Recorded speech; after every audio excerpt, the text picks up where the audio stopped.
Right. Hey, everybody. Welcome to another episode of Crimes, Killers, Cults. And beer. And beer. Just two crazy Florida men drinking beer, talking about true crime.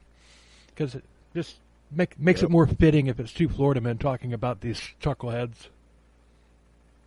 Right? So, this is episode 25 or 26? Whatever. I don't remember. Whatever it is, it's take two. Yes. Yeah, we had a bunch of technical issues. Right, with two episodes. Not one, but two episodes. So, But 2 episodes, yes. yeah, so I'm going to be editing this one. Hopefully I'll be able to get it out and published in a day or two, and then Todd's going to be taking care of the other one. And then that'll go out over the weekend on regular schedule. Hopefully. So, Maybe sooner. Who knows? yeah. Just depends on how this new program works for me. You'll like it. Studio One rules. Anyway. Well, that's what you've been saying. So what are you drinking? I am drinking Ice House tonight for no reason at all other than I saw it went, ooh, I haven't had that in a long time. Oh, well, I'm drinking Bud Light. Yes. Anyway, that's Todd. And that's Bill. So, people are starting to interact with our socials finally. Yeah, and and I got asked a question. Somebody emailed the show at billzillaprod@gmail.com. And oh, really? Yeah, nice. Yeah, they were wondering if we were going to do or to cover Jeffrey Dahmer at some point. Because that show's on Netflix and everything. I watched the show. It was really well done, but it was really dark, really disturbing. And I haven't watched it yet. no, it's worth a watch. And I can see how family members of the victims might not have appreciated it very much, but it was really well done. It was a really good telling of the story. It's 10 episodes long. But I decided, we kind of want to stay away from the heavy hitters right now, especially when we're a younger podcast or infants with attitudes. Infants with attitudes, yes. Yeah, so I posted on social, on our Facebook and on Twitter, I said, yes, we are going to cover Jeffrey Dahmer. We'll do it for episode 500. Now, it took last If we make it that far. Oh, we will. The only way that it's not going to, the only way we don't make it that far is if one of us dies. Yeah, that's my point exactly. We're old, man.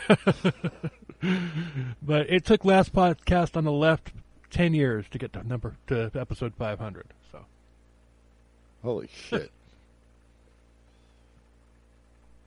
We better fucking double our output, man. I don't know if I'm going to be around that long. I mean, I hope I am, but still. Should I start looking for, how you feeling, buddy? Should I start scouting out potential replacements? No, not yet. Okay. Well, you let me know. But dude, 10 years, dude, a lot could happen in 10 years. True. and we ate spring chickens, man. No. Well, you know what could happen in 9.5 years?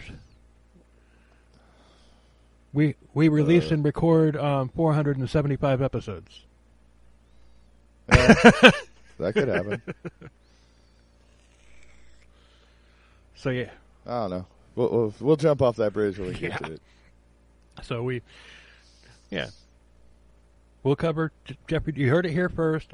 Episode 500 will be Jeffrey Dahmer, and we're not going to talk any more about it. We want to see if by the time when that happens, when we're one of the elite podcasts out there and everything, we want to see how many people remember when we start getting close to it, like 475. It's like, hey, 500's coming. 500's coming. Let's see if we'll know who the OGs are at that point. If it's Jeffrey Dahmer. Hell yeah, dude! You sound like we're a YouTube channel. You're like begging for subscribers, dude. When we get 500 subscribers, we'll do Jeffrey Dahmer. Oh, there's this one where at the end of it, he's a musician. I can't remember his name. He's Australian. He just goes, do that, and then do that, and he just points to like the hit like, hit subscribe, and share or whatever. Right. So. Anyway. This tonight we're covering James Keene and Larry Hall. Now, if you're, Yes. I don't know if you're, our listeners are familiar with that story. I mean, there was a TV series done on it on, what was it, Apple TV, called Blackbird, and I watched it, and it was really good. I mean, it was. These TV like Netflix, Apple TV, and all that stuff, Amazon, they're really doing these original series. They're hitting the ball out of the park with them, and I'm not just talking about like serial killers or anything like that. I'm talking about just everything. Oh yeah, for sure. I mean, it's better than like a TV series or whatever. Anything that comes out on the major networks anymore. Yeah, right. And I think it's because they're not constrained to the ratings as far as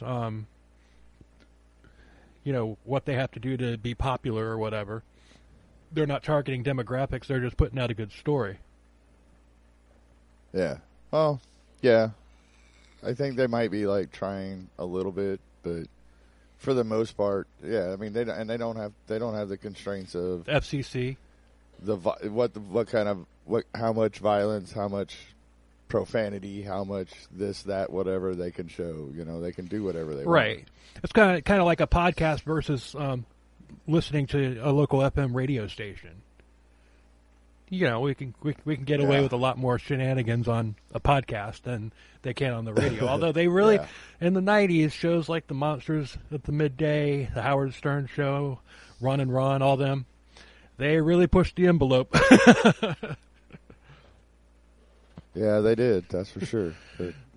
So, anyway, this is a crazy-ass story. If you're not familiar with it, buckle up because, I'm going to do my best to do it justice. Yeah, and main sources, and the one thing that I don't have in front of me is the book. Hold on. So well prepared. Yeah. It's called In with the Devil, and a fallen hero, a serial killer, a dangerous bargain for redemption, and it's by James Keene with Hillel Levin.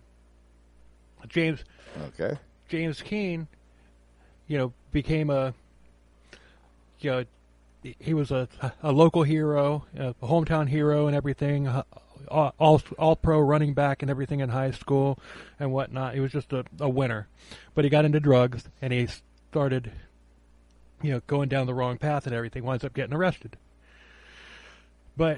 Meanwhile, there was a serial killer, Larry Hall, who he had won one of his appeals on a murder charge, and it was looking a lot like he was going to win his appeal on the second one. So they make him a deal. Go in there and get a confession from him, and you're free. And it just happened to be in one of the most notorious prisons in the country. So, well, of course, it wouldn't be a good story if it wasn't. Like if it was just the halfway house down the street or whatever. Yeah, right. So, now that we got the nutshell version out of the way, let's get into the meat of the thing. Yes, let's. So James Keene was, he was from Kankakee, Illinois. He was an honor student. His father, Big James, he was a cop and a firefighter. So that's what he's called in the book and in the TV series. He's called Big James. Right on, Big James. I like it. And his mom, Big Jim actually, and his mom owned a popular like sports bar type thing, and his mom kind of also liked to sample a lot of different varieties, if you know what I mean. I'm not talking about hot sauce. I'm picking up what you're putting down. Right. So she and Big Jim wind up getting divorced, and she, they stay cordial with each other. Big Jim remarries, and I'm not going to really talk too much about Big Jim in this because he's a prominent character in the book and in the TV series. All you really need to know about Big Jim is that, he was with James every step of the way and had his back the entire time. And so we're just gonna. It's just I got 16 pages of notes here, maybe even more than that. So if I included, we'd be into 2-part episode territory if I did that. So, right, Big Jim, awesome, awesome dude. So we'll just leave it at that. Sounds like it, yeah. Right on. So James was a high school football star. He was a running back, and he won a championship. His team won a championship, and he was also a star wrestler in high school as well. Now, he didn't go to a major university. He went to a community college. But he discovered that he could make really good money selling drugs, so he winds up quitting college. He was really successful at it, and he was supplied by the Mexican cartels and the Chicago Mafia. Oh. Yeah. Nice. I guess. I don't know. Yeah. I mean, I guess if you're going to be supplied by somebody, the Mexican cartel's the one to get the hookup with. That and the Chicago Mafia, although, it wasn't really that. It wasn't what it was in '96, what it was back in the 50s, 40s, and 30s. Oh, that's true. But it's still there. It was still there. It's still there now. There's still Chicago Mafia. I don't know, and I don't know anybody in it, and I don't know who's in it, and blah blah blah blah blah. Don't come kill me. I know nothing. So, he was born in 1963, and Larry Hall, he was born December 11, 1962, in Wabash, Indiana. And James, he was arrested in 1996, and he was sent to Ford County Jail and later sent to prison for 10 years. Now the prosecutor was a man named Beaumont, and he was a real hard ass. And he becomes he's a main character in this as well, kind of like the villain / anti-hero type of thing. Okay, yeah. Yeah, so yeah, and he was also the prosecutor that put Larry Hall away. Oh. So, now we're going to get to Larry Hall here in just a second. We're going to bring you up to speed up to the day that he goes to the prison, and then we'll start getting into Larry Hall. So, while he's in prison, an FBI agent comes to him along with Beaumont with information. It was a folder, and James thought it was drug related at first, but it wasn't. There was a photo of a naked dead woman in the cornfield. So, okay, James thought that they were trying to pin the murder on him, and of course he would. Well, yeah. I mean, shit. Yeah, I would. I was like, okay, why? What's all this about? So, why are you showing me this? This is not my kink. I didn't do this. What the hell? So there were other pictures of women, just like like headshots and stuff like that. And then, but the only one that the dead, the only corpse that they had was that first one they looked at. Okay. Now the last photo was of a man who had been arrested in 1994, Larry Dwayne Hall. The FBI agent said that he was suspected in the killings of all of the women that they had pictures of. He had been found guilty of the murder of two of the girls, one of the dead girl and then another one, that they just had a headshot of, because none of the other victims have been found other than the one. All right. I would still be freaking out, like, why are you showing me this? Yeah. But, So, anyway, Larry Hall was a Civil War buff who traveled to reenactments throughout the Midwest. Now, the verdict of the first murder had been overturned on an appeal, and the verdict for the girl's abduction was under appeal, and also, the conviction of the other girl. His attorney, Larry Hall's attorney, had been able to prove that he had been coerced into a confession, and so Hall could go free if he won that second appeal. And so the FBI was convinced that he had killed all these other women as well. Well, okay. So Keene asked a question.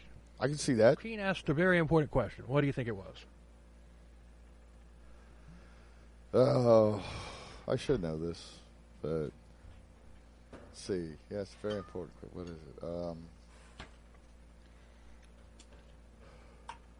I don't know. I'm drawing a blank. That's not a trick question. What the hell has this got to do with me? Well, yeah. See? I told you I knew it. You put me on the spot, man. My brain froze up. Oh, yeah, it's like, you ask me, okay, what songs do you know on guitar? Yeah, right. A bunch of them. Yeah, a lot. Play one. Can't right now. Y'all start playing it, and if I know it, I'll join in. How's that? Yeah, that's it. That's how it is, dude. That's totally how it is. You guys just start. I'll pick it up. Let's go. Come on. And then after the jam session, I know this song, this song, this song, this song. It's all coming back to me now. Oh God! But oh God, we're just. Yep. Anyway, moving on. So they wanted to offer Keene a deal. They wanted to sing. They wanted to sing. They wanted to sing. They wanted to be in their band. Stop that! Because Stop he that! knows all the songs. Yeah. She's got huge tracts of land. He's fire. Oh God. We're off to a great start. They wanted to send Keene to the maximum security psychiatry penitentiary in Springfield, Missouri, where Hall was being kept. And they wanted Keene to become friends with Hall and get him to confess to the killings. And if successful, he would be released, but they also needed to find the bodies. Specifically, and I'm about to get to the names of these first two convictions here, so don't think I'm leaving the names out, because I'm not. There's a method to my madness. So notable inmates that were at that prison were John Gotti, Robert Stroud, the Birdman of Alcatraz. The Birdman of Alcatraz? No yeah, way. He was there. The Blind Sheik, Omar Abdel Rahman, the World Trade Center bomber in '93. Dude, I thought that was somebody else, but okay, never mind. Mickey Cohen, gangster. Manuel Noriega. Manuel Noriega, no shit. Yeah. And Larry Flint making another appearance in one of our episodes. Larry. Okay, now were these obviously these people weren't all there when he was there. Gotti was. No, Gotti was, but yeah, I mean, dude, like the Birdman Alcatraz and all that, he couldn't have been there. He was dead by then. And the Iron Sheik, the Blind Sheik.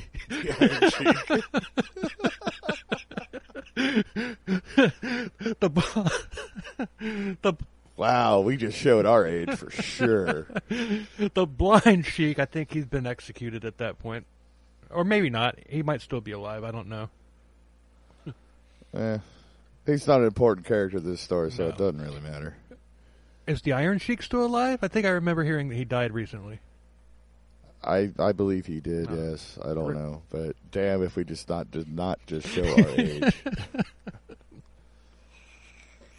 Hey kids, if you don't know who the Iron Sheik is, go ask your dad or maybe your grandpa. Yeah, He'll tell you. yeah, he was a talented man. We'll just leave it at that. Yes. So then Keene asked another question. To take a stab at that one. Why me? Ding ding ding ding ding ding ding. Oh, I got that one right. Yeah, Holy you got crap. that one right. Yay, me! So, and it was because of his street cred, and he had ability to blend in with anyone. And even if he failed, he would get a reduced sentence. Yeah, he wouldn't be released, but he'd get a reduced sentence just for trying. Oh, so it's kind of like a win-win for him, no matter what. Huh? Yeah. So Right so on. Keene agreed, and I would too, but also Well, hell yeah. Why wouldn't you? But also Beaumont knew about this guy because Beaumont is the one that had put Keene away, and so he saw Keene in court and knew about his charisma and stuff like that. He's just like, hell, if anybody can get through to Larry Hall, it's this guy. Yeah. Hell yeah. Right on. So the FBI gave all the information they had to Keene, and he studied it. And a few other tidbits about Larry Hall. His father was an abusive drunk who was also ran a cemetery. Actually lived on the cemetery, and as a result, that's a little creepy. Yeah, and he would have Larry, like pulling jewelry and stuff off of corpses and stuff like that. And he also little supplemental income. Yeah, and he also showed Larry and his brother Gary the tricks of the family business. So yeah, I said earlier that only one body had been found. It's because Larry knew how to dig graves. Right. Oh, dude, how many of them are buried on top of other fucking people's coffins, man? That. You know what I mean? That doesn't come up in the book, or the possibility of that doesn't come up in the book or the TV series. But I'm gonna get. But seriously, I'm gonna pontificate about that later on in this episode because and I'm gonna compare it. I'm gonna tie it to the investigation of another serial killer at the end of this. Okay. So yeah, and another thing, Larry, his brother Gary, they were twins. They were fraternal twins. And sometimes things happen when twins are in the womb. Sometimes one twin can feed off of the other one, leaving one of them to have birth defects. Or even just full on merge sometimes. Yeah, that could happen too. But Larry was the victim in this case of the so Gary was the parasite? Yeah, Gary was the parasite, yes. And Gary's perfectly normal. Larry was not. Not so much. Right. Although we're gonna get to this, but Larry put off like he was an idiot. But he was actually a lot smarter than that was an act. And we'll so he played dumb. Okay. Yeah, and we'll get to that. It's just because of how he looked, and we'll get to that too. But in September of 1993, 15-year-old Jessica Roach had disappeared, and her sister had found her bike abandoned a few miles from the house, and they lived out in the middle of nowhere, out in cornfields and stuff like that. Yeah. Jessica was reported missing, and the police began a search with dogs and everything, and they couldn't find her.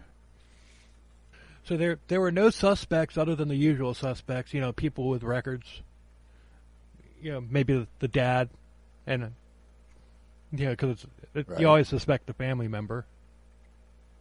But Oh yeah, that always happens first.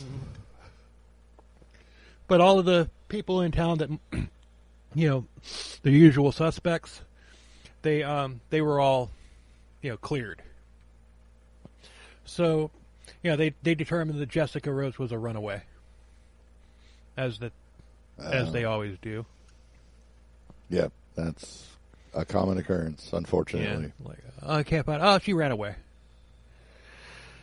So, a year later, an officer found reports of a man in a van harassing 2 girls on bikes, and the person who reported it got the license plate number, and it was registered to Larry D. Hall of Wabash, Indiana. And at the time, this is in Georgetown. And at the time, they had a Civil War reenactment during the time of, when Jessica had disappeared. Uh-huh. And Hall was brought in for questioning, and he denied everything until the officer pulled out Jessica's photo. The photo of her corpse, basically. Yeah. And Hall flinched and looked away. And he was arrested and charged, and the interrogation lasted a long time, and they grilled him about Jessica. And they also brought up the other girl that he was convicted of, Trisha Reitler. And we're going to get to her shortly as well. So, but he started admitting to abducting and raping the other girls, but not killing them. But all right. Although Hall had confessed to Jessica's murder, he hadn't given any details, and he refused to. And later, he was possibly about to be released. So enter James Keene. The plot thickens. Yes. Now, Trisha was somebody that he had, she was a college student, and he had just basically grabbed her off the street as she was walking home from class one night. The first day in Springfield, Keene accidentally bumped into Hall. He said he was sorry. He's like, "Oh man, I'm sorry, I didn't mean to hit you." And he asked where the library was. You know where the library? I just got here. You know where the library is? Hall said, "It's in this building." Donde está biblioteca? Huh? I just said, "Where's the library?" in Spanish. Yeah. It's the only Spanish I know. So Keene said, "It's like, hey, you seem cool. Do you think you could take me to the library?" Hall said, "You think I'm cool?" And Hall says, "Yeah, compared to all these other guys in here." Hall laughed, and they went to the library, and it seemed like the icebreaker had gone over pretty well. Hall grabbed a newspaper and read it for several minutes and then put it back, and he didn't really say much after that. Now, Hall really did talk like that. Yeah. It's in the TV series, but I heard an interview on another podcast where they interviewed Gary, and they don't show this in the TV series. They show Gary just talking normal and everything, but Gary talks just like that too. Even though he's normal and all that stuff, he still talks just like that. So, that's how Larry talked. Okay. So, it is what it is. Yep. The next morning, Keene had an appointment with the chief psychiatrist. He and the warden were the only people that knew why Keene was really there. They had brought him in on a different, they come up with a fake story about why he was there, and tricky. And they reassured Keene that if anything happened, they would get him out, as well as help him if anything happened with the guards. Now, Keene's new cover story was that he had been busted smuggling arms across state lines, and he was at Springfield because he had severe depression and a suicide risk. Oh. That's a good cover story. Yeah. And the doctor, he had no intention of anyone finding out about Keene's ruse because it would ruin his rep among the inmates. You know, most of the inmates trusted this, the psychiatrist. Yeah. So it's in his best interest to make sure that nothing happens to Keene. Yeah, I think so. Keene actually did see Hall the next day in the dining hall, and he didn't approach him because he was trying to learn the ropes about being in there and everything, and he's not trying to be obvious, you know? Uh-huh. So, yeah, well, you gotta fucking play it safe. Right. So shortly later he went to Hall's cell to scope it out. And he saw several photos of him in Civil War gear and stuff like that. So he decided to randomly bump into Hall again. Oh, all right. And he tells Hall that he was from Kankakee. Kankakee. Kankakee. Is right at the state line.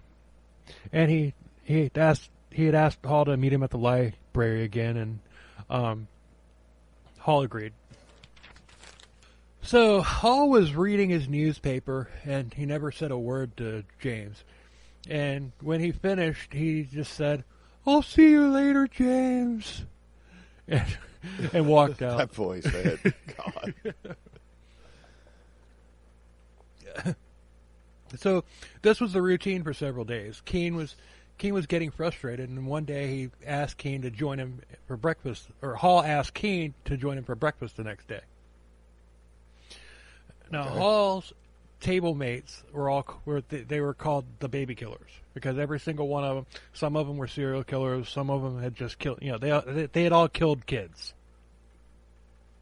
Oh. They were outcasts and everything, and being seen with them, as they should be, because we know how I feel about fucking kitty fiddlers and all that. Well, so and it could be a bad thing for Keene to be associated with them. Oh, yes, it could. So these guys that all killed kids, but Keene was getting through to Hall, and they were cracking jokes, and Hall's demeanor toward Keene was becoming friendly. So they discussed Keene's depression, and Hall liked to compare meds, and Keene would hold his pills in his mouth and then spit them out. Oh. And they can't just give him a placebo, because what if he's saying, it's like, okay, I'm taking, blah blah blah 37, and he shows it to him, and his blah blah blah 37 is blue, but Hall's taking blah blah blah 37 as well, and his is red. So they had to give him the exact same thing, and plus. And plus, it would look kind of strange if he was going to the chief psychiatrist just to get his medicine, which is what he would have to do if they were going to give him placebo. Yeah. So, price you got to pay to keep up the illusion, I guess. Yeah, but he couldn't take these antidepressant meds because he needed to be on his game. Well, yeah. I mean, that's why he was spitting them out. But yeah, I got you. So. And one day, Keene got a visitor. It was a woman, and she grabbed him and kissed him. Mwah! Oh boy! And she said that she was an FBI agent posing as his girlfriend, and she was to be his. Sorry, I don't know why I laughed. That's not necessarily funny. I just had like a weird vision popped into my head. Well, it's something. I don't know this lady, and she just grabs him and starts kissing him. It's like, okay, yeah. No, I'm pretending to be your girlfriend, and then you're like, oh, all right. Like what? I don't know. Why don't you? I got an odd picture in my head that made me. Why laugh. don't you pose as my wife so I can have some conjugal visits? Yeah, no shit, right? Oh, you're my girlfriend, huh? Let's line up some conjugals then. I mean, dude, even girlfriends are allowed that shit, right? I don't know. I don't think so. I don't know either, but you know what I mean. So she was to be his contact with the outside, and he let her know that he was winning Hall over, and they would discuss, home and their families and everything, and and Hall even said that Keene reminded him of his brother. Oh. Now we'll get to his brother.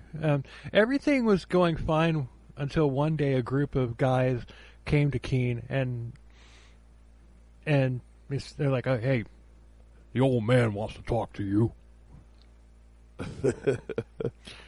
Yes. When you're in prison and somebody says the old man wants to talk to you, that is never a good thing. No, it is not. No matter what kind of voice they use. You're just like, oh, hell, shit. Even if Larry Hall had come up and said the old man wants to talk to you. Oh shit. I'm fucked.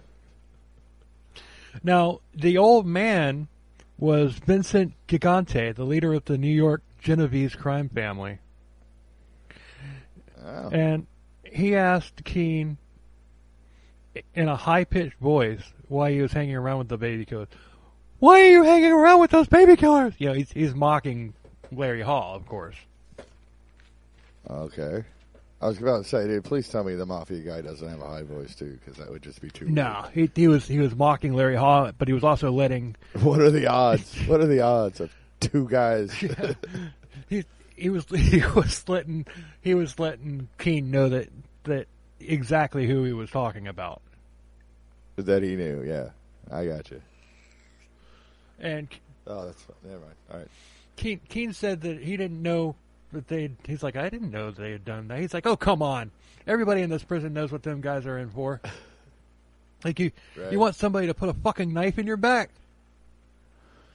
And Keene said no. And then Gigante said, okay, from now on you eat breakfast with us guys. Dun, dun, right. Dun. And the plot really thickens. Yep. Part of the evidence on Hall were notes that he had written with things like get one, find one, prospect, jogger, see many girls, take a lot of clothes to keep her out of sight, place to find one, Anderson College or Mounds Mall, seen teens alone, etc. Yeah, so he had been trolling all through Wabash, but there was nothing indicating names, and all they had was his plan. Yeah, but they could have been anything or whatever. It could have just been like a daily diary. Like they could have his attorney got him, managed to get him cleared on the one appeal, and when everybody in the world knew that he had done it, so. It's like his attorney was good. But his attorney could have just spun it like that's just his personal diary. I saw teenagers. So, I saw teenagers this morning.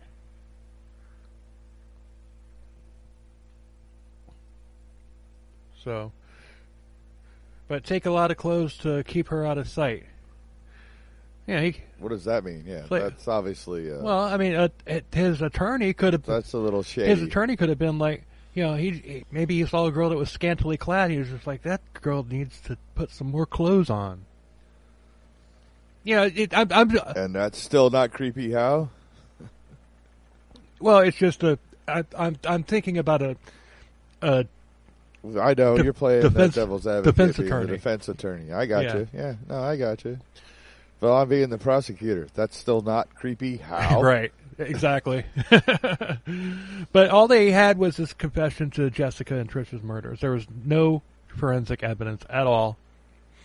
And by the time they had found Jessica's body, there was obviously none left on her. Yeah. So they were linking him to murders all through the Midwest, 20 of them. And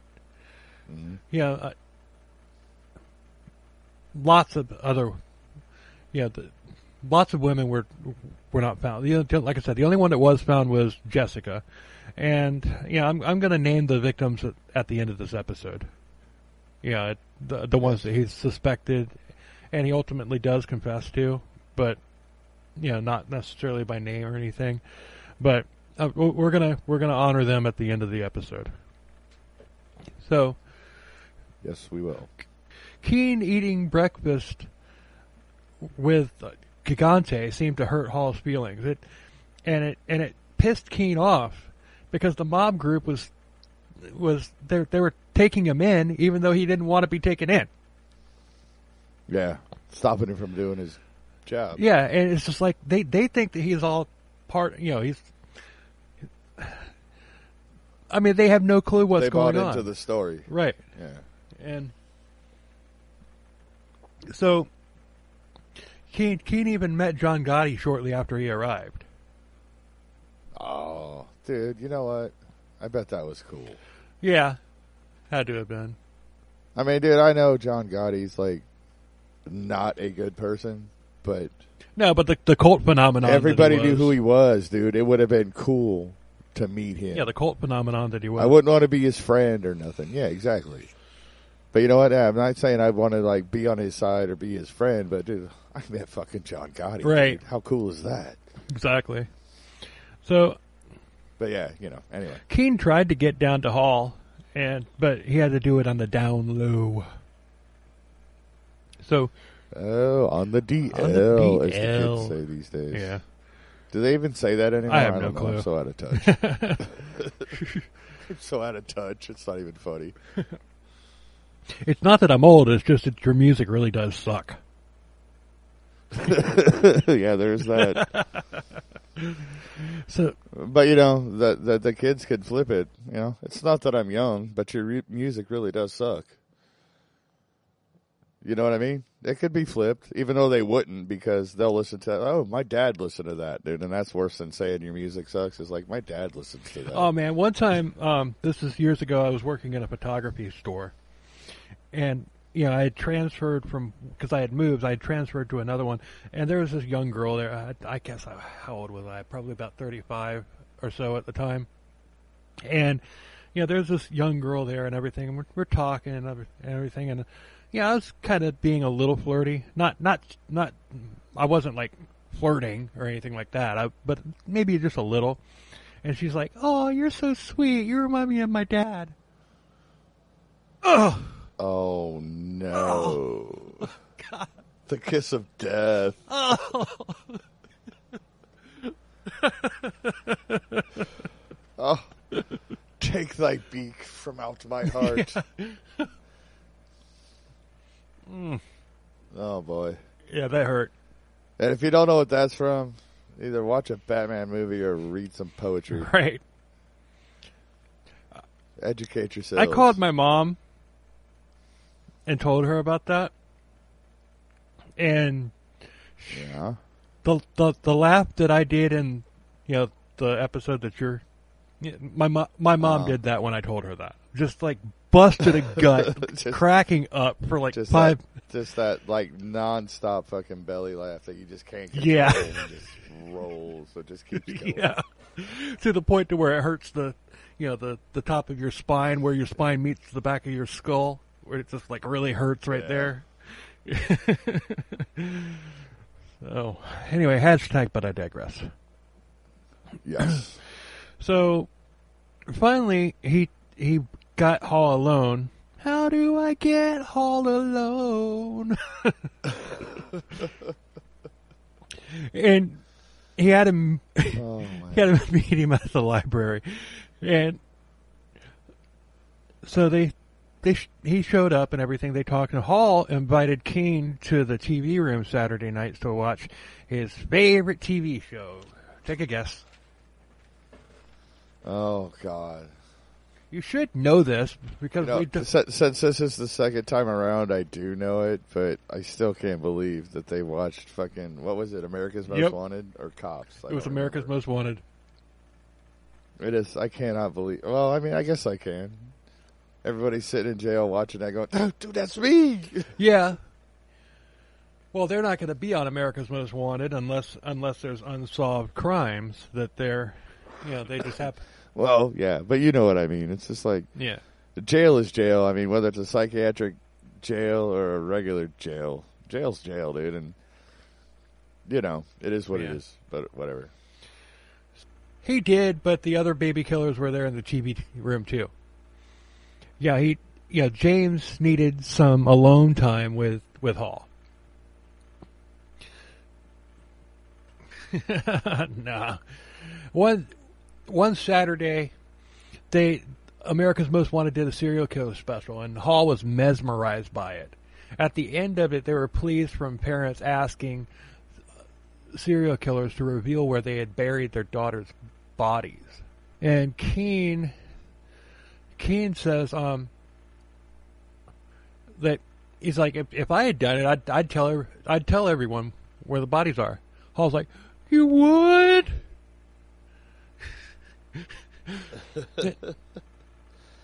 Oh, dude, I can't. That voice, dude. I mean, I don't mean to be laughing at something like that, but dude, that voice. How can you help but laugh? And Keene said that, well, to give closure to the parents. It's like it's not like I'm going to be getting out of prison. It would also bring him peace with God. And Hall just nodded. Yeah. Yeah. So the following week, a guy, it was a black guy, and I'm not saying that to be racist. I'm saying that because of what the guy says. He barges into the TV room and turns off the TV for no reason. Hall said, "That ain't cool. We were watching that." and the guy just stood there. And Keene saw an opportunity to go to bat for Hall and stand up for him. So he pushed past the inmate and turned the TV back on. The inmate said, "White boy, you better not touch it, or you're going to have a problem." And Keene just stood there, and when the inmate reached back to swing, Keene decked him. The inmate fell, and then Keene stomped his ass. Right on. I mean, and then, not that, you know what I mean. It's prison. Yeah, I know what That's you mean. what happens. Yep. The guards came in and they threw Keene and the inmate up against opposite walls. They cuffed him and shoved him out of the room. And then they put him in solitary, or the hole. The hole. So Keene had a hearing the next morning, and Keene said in the book, he's like, "Lucky for me, all them serial killers stuck up for me and said that the other guy started it." So Keene was released, the very next day. Oh, all right. So he met with the chief psychiatrist, and he said that he wouldn't let any of this, the assault or whatever, get into his record. Oh, so okay. So he's still getting the hookup, right? For the job that he's doing. All right, right on. Right. So, but he warned him not to do it again. But it worked. So our little ruse succeeded. Yes. So Hall was grateful, and the TV show the following Saturday, Hall, after watching America's Most Wanted the following Saturday, Hall invited Keene to his cell. He told Keene that his brother would do anything for him, and that he would do anything for his brother. And you see the underlying thing there.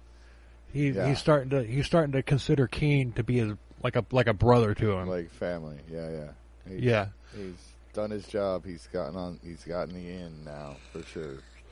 Right. All he had to do is whoop an asshole's ass. Sometimes it's all it takes. Yep. So they began to talk more and more. But every time Keene brought up serial killers or religion or redemption, Hall would just nod. And when he brought up sex, Hall would just get weird. And Keene knew that, Keene suspected that Hall had never had consensual sex in his life. Oh. And then in the Blackbird TV series, there's this scene where they're talking, and Hall's like, "Look at you, you're a really good looking ladies man. I bet you get all the ladies."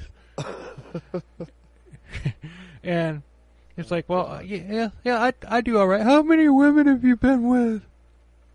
And Keene says, about 80, maybe, give or take. Jesus. And he's like, oh, that's not right. It's like, it was just sex, Larry. It was just sex. No, it's more than that. You're bonded to all those women that you had sex with.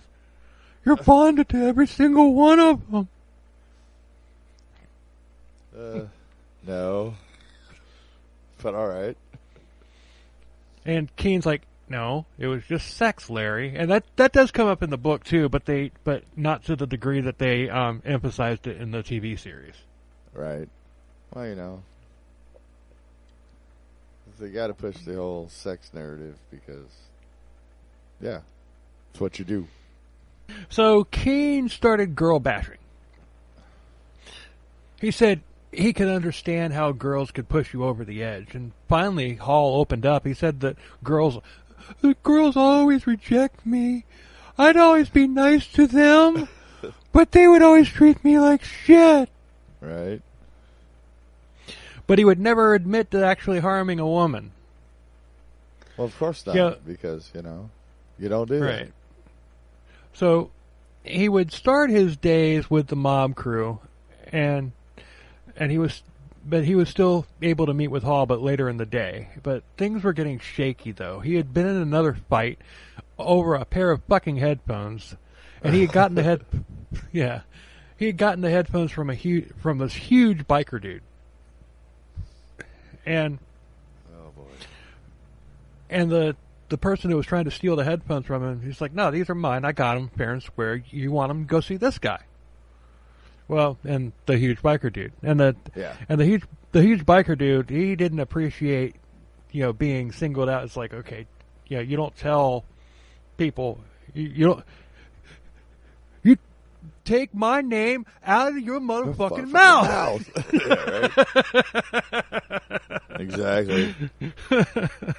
So the biker, he got angry. He starts threatening Keene, and Keene had been, like I said earlier, he'd been a wrestler in high school, and in college.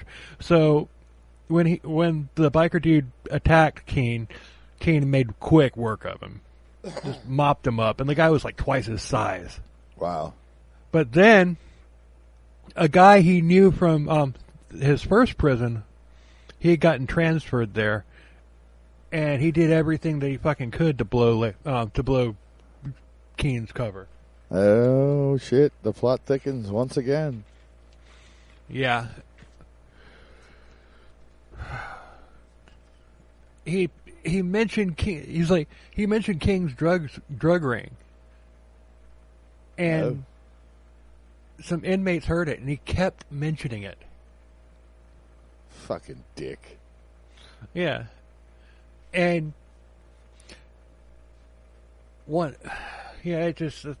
that just kept going on and on and on, and it's like he's just playing it off like, I don't know what the fuck this dude's talking about.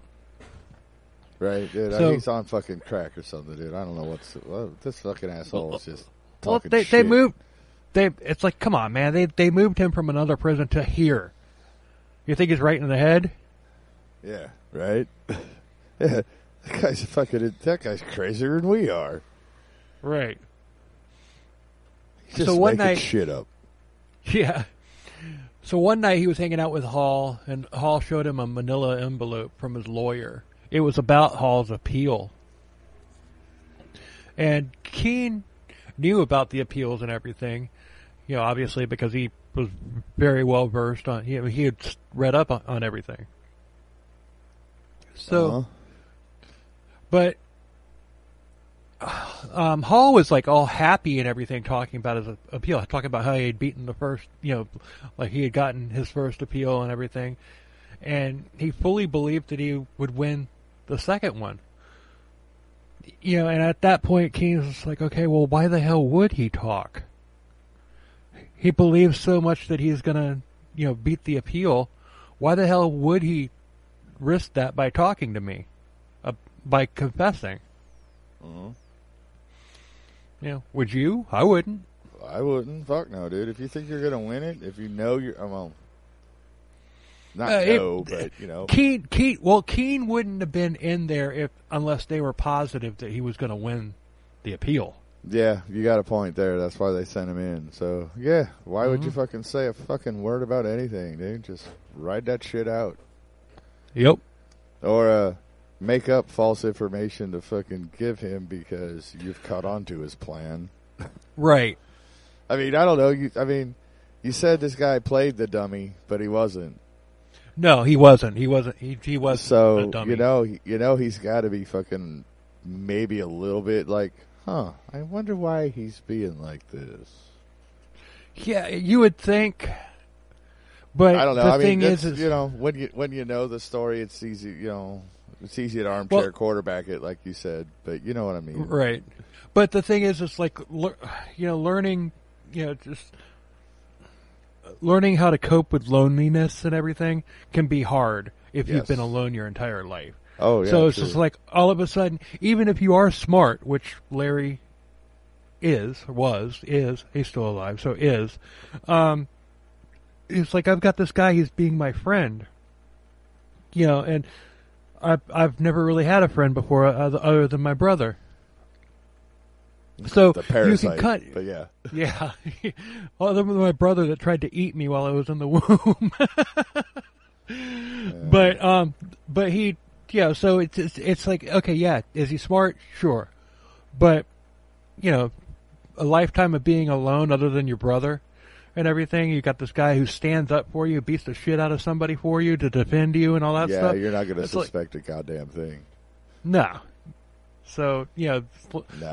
Somebody that's been cursed with loneliness their entire life, all of a sudden has got, he's not alone anymore. He's got a friend now and everything. Yeah. I mean, now if but Keene played it right. Keene played it right in his, how he approached this. He acts of purposely bumping into him, and hey, I like that. That's a good Billism right there. Acts of purposely. I don't think that's a Billism. I've been saying that for years. Well, it's the first time I've ever heard it, and if you've been saying it for years, then it's a Billism. Okay. Acts of purposely. Yeah. I think I, although, truth be told, I think I may have heard that from somebody else. But well, yeah, it's the first time I've heard it, so it's a Billism. But it's a good one. It's not like rapled. Oh my God. Which is a Billism you didn't get to hear because I cut that part out. But you just hold on.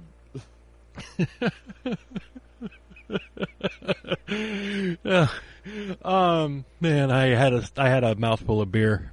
I managed to keep it in. I couldn't help it. I had to. So after 4 months,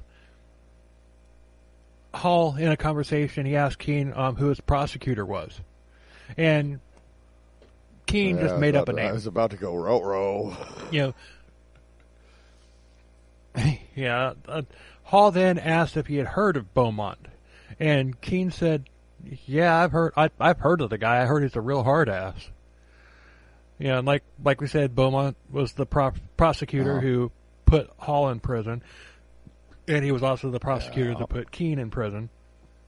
And Hall said that Beaumont was after him hard. Hall hated Beaumont. But he still wouldn't talk about the charges. Right. So one day in the library, Keene just asked Hall point blank. He asked,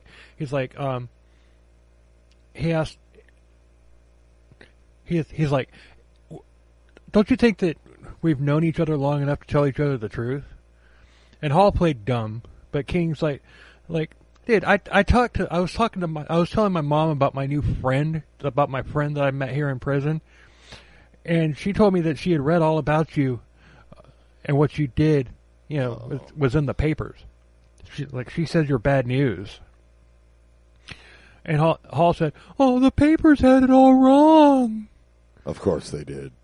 And Keene's like, everybody that's in here, everybody that was in here is in here for something, and he did whatever he did. He's like, whatever you did is whatever you did. I'm just pissed off, because I have to find out about my friend from my fucking mom. Right.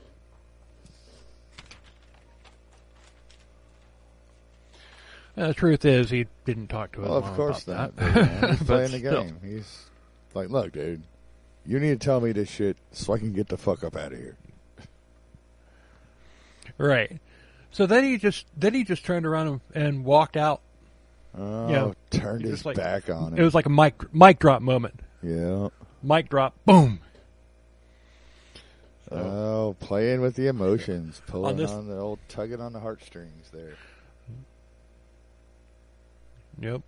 So on this page in my notes, I drew a little hurricane because when I wrapped this up was during Hurricane Ian when it hit us, and I just and the power had started flickering at that point.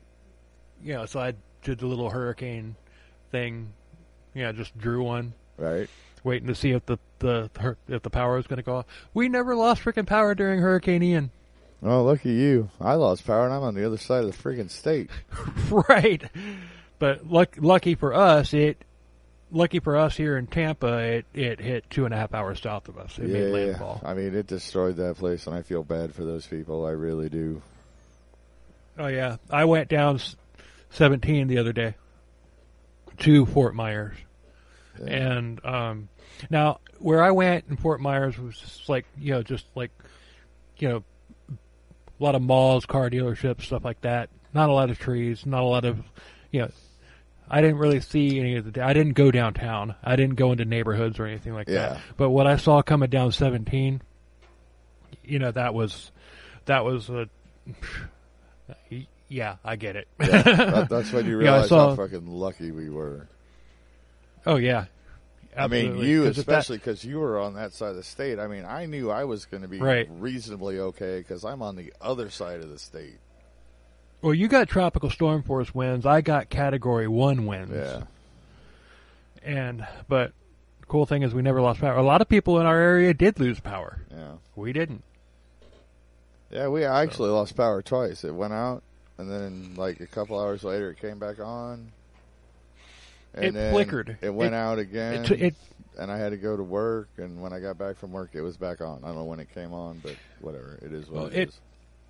It flickered once when I did that, and it actually went off for about 15 seconds. And enough time for me to make a post on Facebook. Well, we just lost power. and then underneath it, as a comment, I wrote, "Nah, it's back." Nah, it's back. And then false alarm. Then when we went to bed, it did it again. It went off for about 15 seconds and then came back. Yeah. I mean, it's like we lost power for like a grand total of 30 seconds. Yeah, it was like maybe 3 or 4 hours total, I guess. I don't know. So when the power went out, dude, I turned my phone off, and I was like, dude, well, I can run my phone and run the battery out on my phone, or I can fucking just go to sleep. And I'm like, fuck it, I'm just going to go to sleep. So the next day they met in the library again, and Hall said, everything your mom said about the papers came straight from Beaumont's mouth. Uh-oh. You think he knows now? No. Nah, still doesn't know.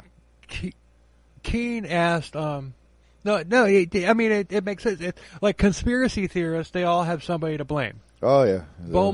Beaumont was Larry Hall's conspiracy thing.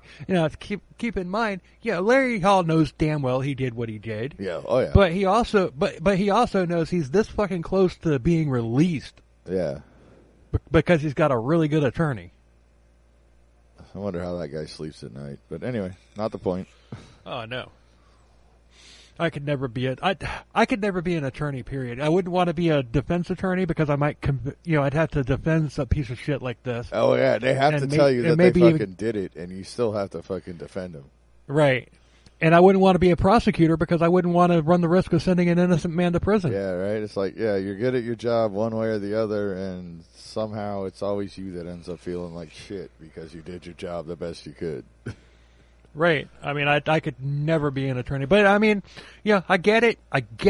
And well, not that kind of attorney, but there's all kinds of attorneys, like like the. Well, yeah. Never mind. Don't want to talk about it. I gotta imagine a divorce attorney would probably be the funnest attorney to be. Yeah, probably. It's like it's got to be like watching a fucking Jerry Springer episode every fucking day of the week. Yeah, no shit, right? Like live in person. Jerry. But do you kids even remember Jerry Springer? Fuck, I'm old. Who doesn't remember Jerry Springer? So Keene then asked Jessica. He's like, "Do you who is Jessica Roach?" It's like, did the paper say that he killed her? So finally, Hall admits to knowing Jessica.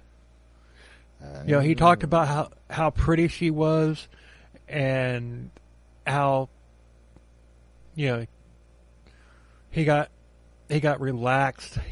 While he was talking about her, he talked about his fantasies, and you use your imagination. But right. But he still wouldn't talk about the murder. And like we said before, why would he? Yeah, of course not. So Keene decided to ramp up the girl bashing. He starts making up stories about and like faking getting mad about what women had done to him. Uh-oh. And here we go. Hall asked Keene if he had dreams about hurting women. Keene said no, but he had thought about killing an ex with his bare hands. Okay. So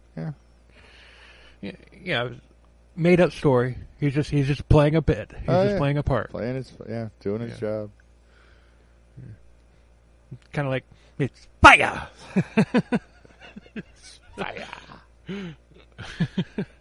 So Hall then began opening up about Jessica. Hall had been all right. A lot of podcasts do this. We've never really done it. We've never really done it on this one, or on this podcast. But I think we're going to on this one. We're not gonna make a big thing out of it, but there's some graphic shit here, so we're gonna do a trigger warning. Oh yeah, trigger warning. Hall had been at the reenactment in town, and he had slept in his van the night of the reenactment. And then the next day he was driving around and trolling, more than likely. Oh, sure. And he saw Jessica walking her bike. And he pulled up and he asked if she needed help with her bike. Now, this is Larry's side of the story. Remember I said that there was a witness that saw a guy in a van like hassling two girls? Yeah. Yeah, so this is Larry Hall's side of the story. All right. So he pulled up and she asked her if she needed help with his bike or with her bike. He opened up his van and showed her his bike, and then they put her bike into the van and she got in. Now I'm gonna go flash back to our last episode. Okay. And a recurring comment that we had throughout that camper van. Oh yeah. Van. Never get into a van. Never get into a van, dude. Never. I listened to the Sinclair episode, and it was just hilarious every time. It was like, because I was like, because I don't remember how these things go after we do them. I got to listen to them, right? And I didn't edit that one. You did. So it's like I listened to it after I published it and everything, and it's just like, and they went over to the camper van. Yeah.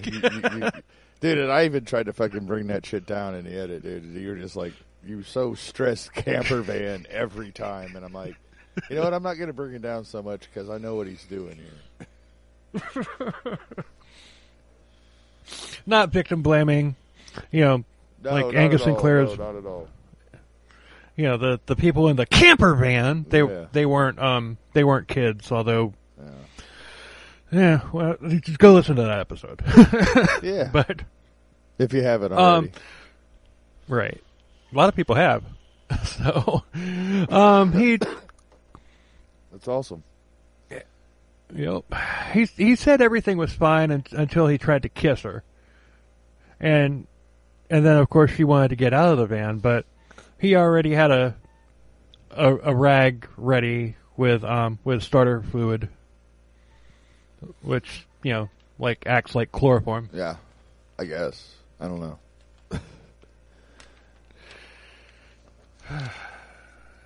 So she put up a little bit of a fight, but he pinned her down. He put one hand over her neck and then the rag over her face, and she was down.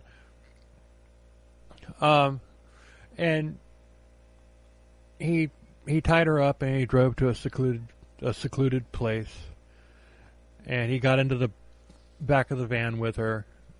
And then he says he blacked out, of course. Of course. I don't remember doing that. I must have blacked out.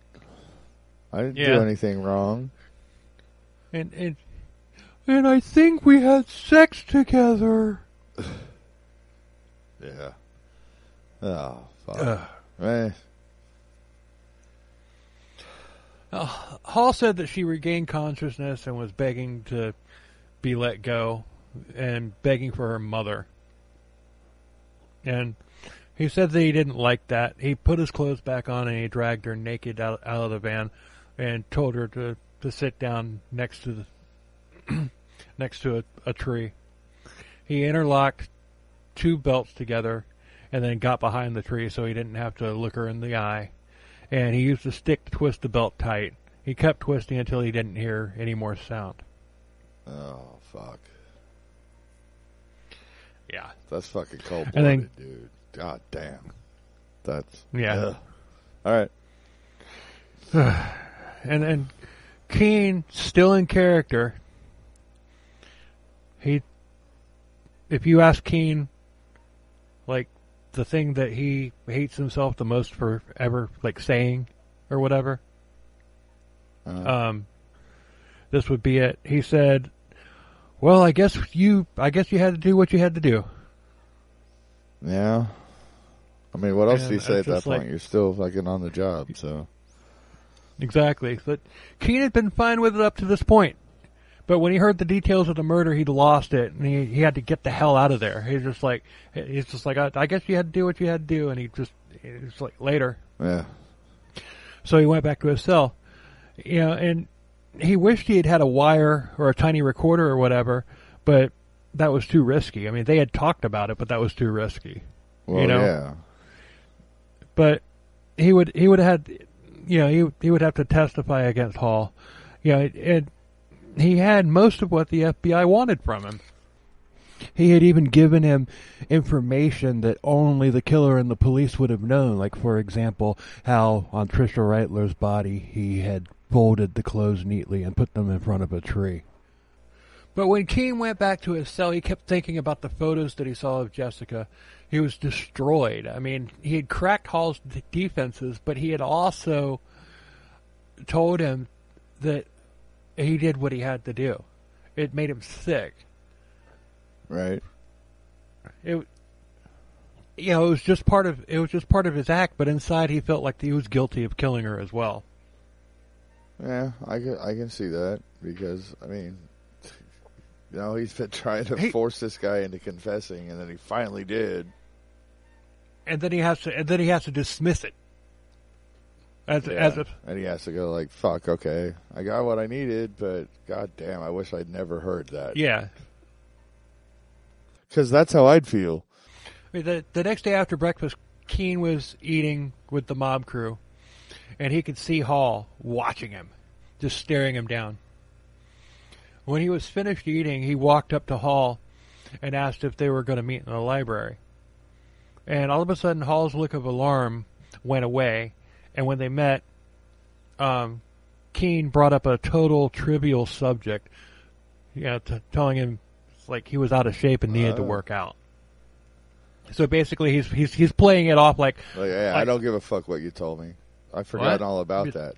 Dude, you need to work out. Right. Let's go. Let's go hit the fucking weights, man. Come on. Right. Yep.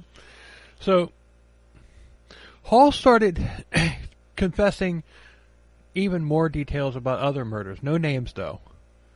Yeah, and this is in the days and weeks following that. And the destruction of his psyche was weighing down on him. It was just wearing him down. He was happy that he was close to completing his mission, but he had to keep it to himself. If he actually showed that he was happy, right, it could blow his cover. And so he's like, it's like shit. He's compartmentalizing two different things. He's compartmentalizing his disgust about what Larry Hall had been telling him, and he also has to compartmentalize his the fact that he's just like it's like he can see the light at the end of the tunnel, and it's not a train. Dude, I'm so close. Like I can't be all like woohoo! I'm almost out of here. He has to fucking stay. He has to stay. Yeah, like, but it was a train. Focused. But the light at the end of the tunnel was a train. And we'll get there. But finally, Keene decided to bring up Tricia Reitler.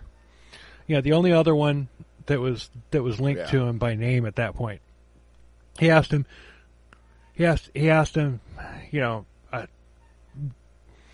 Jessica Roach was pretty wild. That was pretty wild how that went down. What happened with this Reitler girl? Uh-oh.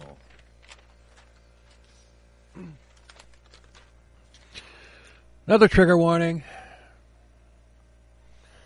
But Hall said once again, "Oh, it was what Beaumont and the media made it out to be." It was reported that he had grabbed her off the street at knife point. He said that he had struck up a conversation with her and she was actually being nice to him. Reportedly, Reitler tried to run away and that he stabbed her, dragged her into the van and raped her. Hall said that she willingly got into the van. And then once again, he tried to kiss her, and she flipped out and fought him, and tried to get out of the van. I mean, she fought him. Good for her. Hard. I mean, she was hitting. Yeah, she was hitting. She was scratching, and everything. And he said none of his victims had fought as hard as Tricia Reitler did, and he started choking her to make her stop, and then of course he blacked out. And when he woke up. Yeah, and we've heard this before. When he woke up, he was lying next to her. She was naked and dead. But when she was found, her clothes had blood on them, and she had been stabbed. Hall had buried her, and once again, Keene was destroyed. And he told Hall that he was tired, and he went back to his cell. So part of the deal was he had to provide a location for Tricia Reitler. Because, like I said, the only body that had been found was of Jessica Roach. That's because that Jessica Roach was the only one that wasn't buried somewhere.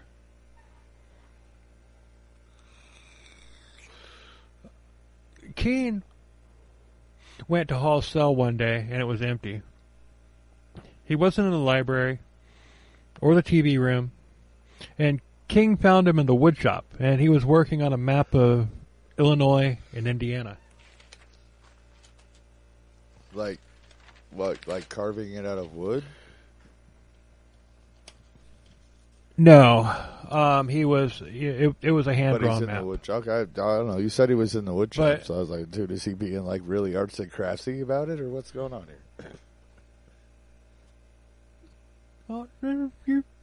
Let me get there. Let me get there. Let me get a beer first.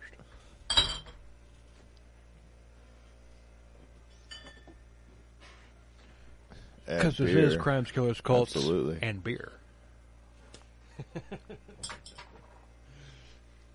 So, Hall hid the map quickly as soon as he realized that Keene was there, but Keene had seen it.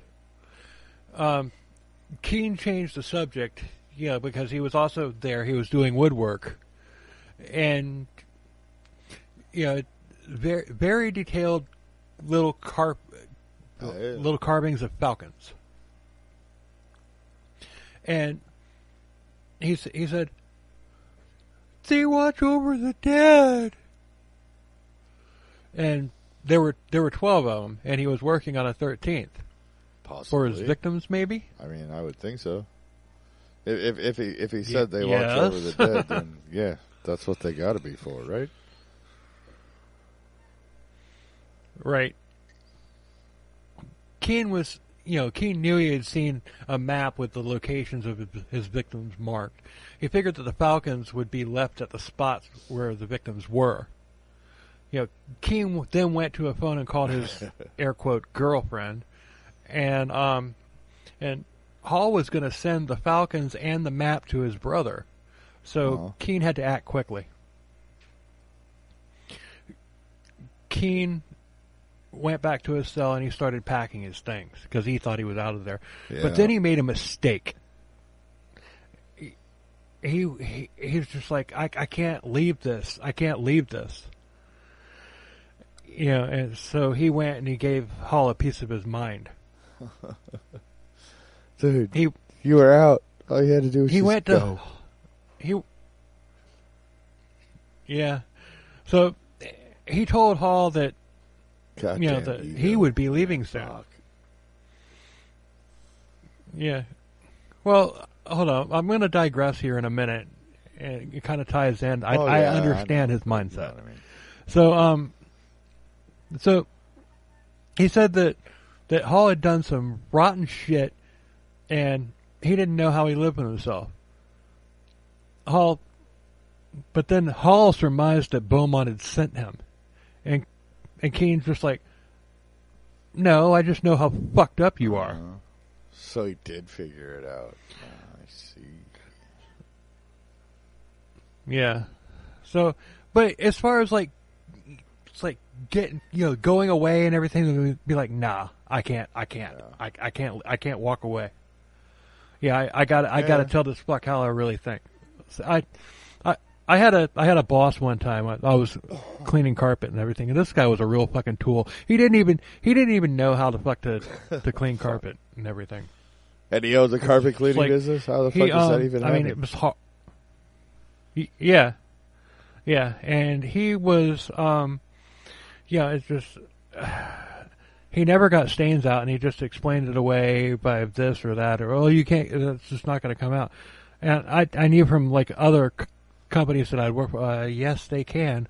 One time he did a water damage and didn't pull out he didn't pull the carpet and remove the pad.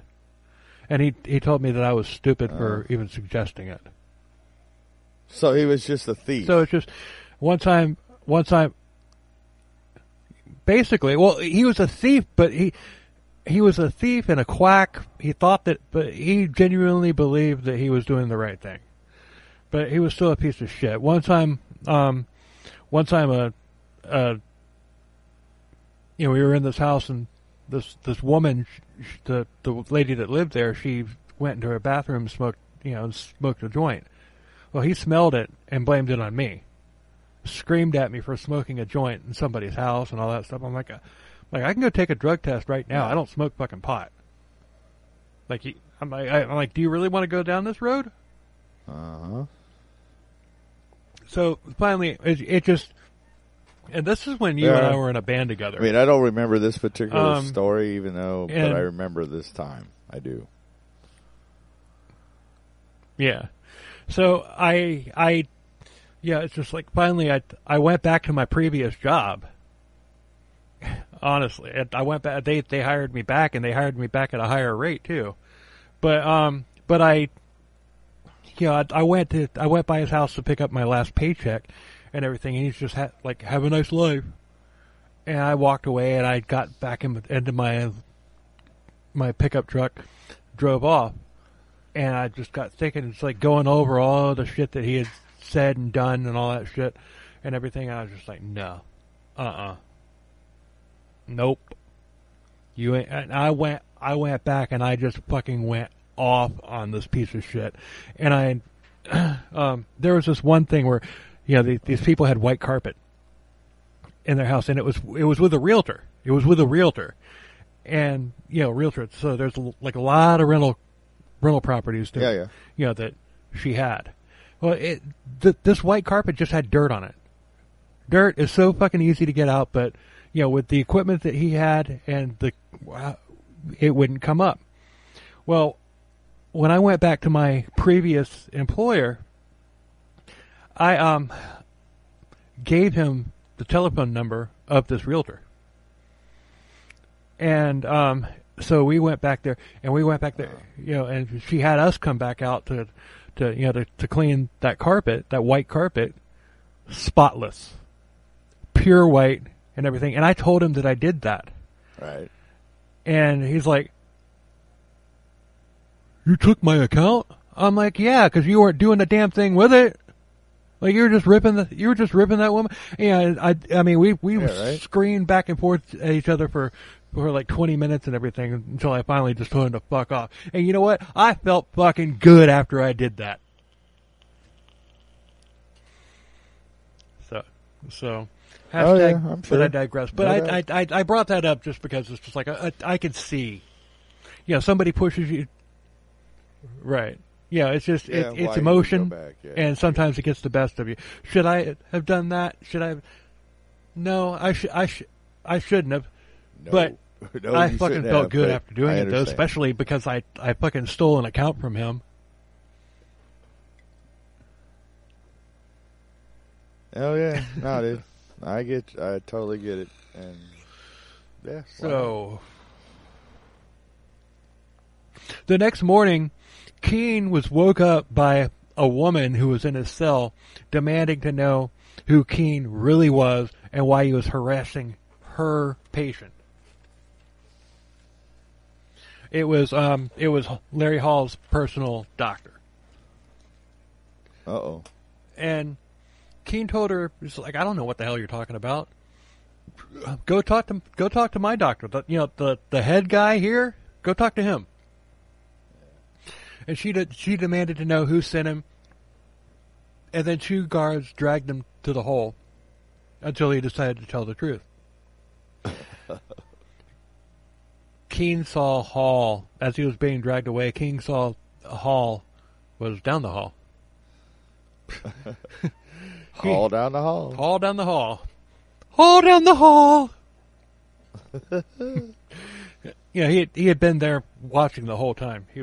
So basically he had just gone and ratted Keene out. It's like, okay, this guy's harassing me. I think he's in here, blah, blah, blah, blah, blah. So, yeah. Luckily, he had left a voicemail for his air quote girlfriend, and he even tried to tell a guard who he was and what he was doing, but the guard ignored him. Because they're in a fucking mental hospital. Right, so it sounds like you're just crazy, motherfucker. Yeah. And the guard, even at one point, this is in the TV series and in the book, but the guard's just like, "Don't you ever say FBI to me again." and like at that point, do you think he started feeling like, oh, fuck, this was a trap? He had to have, because he was kept in solitary for weeks and he was going mad. He asked for his doctor, but the doctor was on vacation. Of course the doctor's on vacation. And at that point, you just got to be like, dude, I'm losing my fucking mind. Right. I fucking totally fucking fucked this up. Yeah. By taking this fucking job, dude. I'm going to spend the rest of my life in this fucking place. They've forgotten about me. Yeah, and at this point, word was probably starting to get around that he was a rat, because I'm pretty sure that Larry Hall was not keeping his mouth shut while Keene was in the hole. No, I wouldn't doubt it one bit. I'm sure he was telling everybody that he possibly could. Yeah. And it doesn't really go into that in the book, but in the TV series it does, and everything. It's like there's a falling out between him and and Gigante, the mob crew, and everything. And they basically said they're going to kill him. Oh yeah. So, yeah, but that's in the TV series. It's not in the book. So if it happened, the fact that it's not in the book makes me think that that's kind of like an embellishment. Yeah, it could be, but just for suspense value, which I get.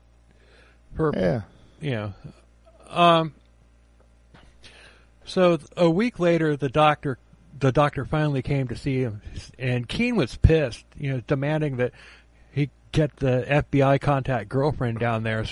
And the doctor said that he would. Later that day, 3 guards dragged him from out of the hole. Finally, his FBI contact was there, and she got him released.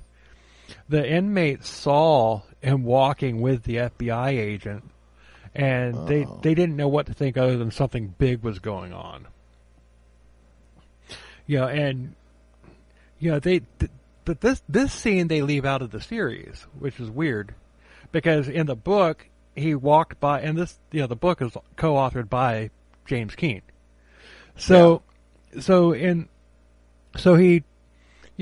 In the book, he's like walking through prison and everything with like 2 guards and an FBI agent with a sidearm and everything, and the suits. If the suits were there, then it was something big. And it's just like there was this one prick that had been there that was always giving him a ration of shit and everything. He's like, "You're getting out," and he's like, "Yeah, I'm getting out." And you're gonna stay your fucking ass in this shithole the rest of your fucking life.